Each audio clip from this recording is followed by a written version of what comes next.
Vladimir Poutine met au défi son homologue ukrainien Volodymyr Zelensky et les chefs occidentaux comme Joe Biden et Emmanuel Macron. Mais quelles sont ses intentions? Le président russe a d'abord une crainte majeure.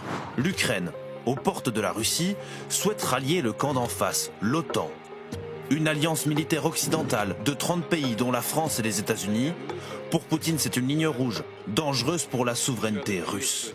Imaginons que l'Ukraine soit membre de l'OTAN et commence des opérations militaires, en Crimée par exemple.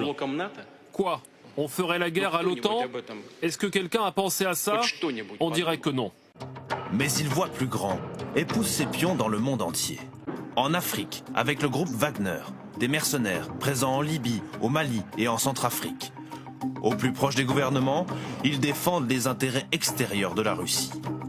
Ensuite, au Moyen-Orient, en Syrie. La Russie est alliée de Bachar al-Assad et là en échange 2 bases militaires navales et aériennes au bord de la Méditerranée. Alors comment le faire reculer? L'arme privilégiée, les sanctions économiques contre les dirigeants, les oligarques, les grandes entreprises, mais pas n'importe comment. Autres options, arrêter la construction de ce gazoduc avec la Russie ou bannir le pays du système bancaire international, mais cela aurait des conséquences pour toute l'économie mondiale.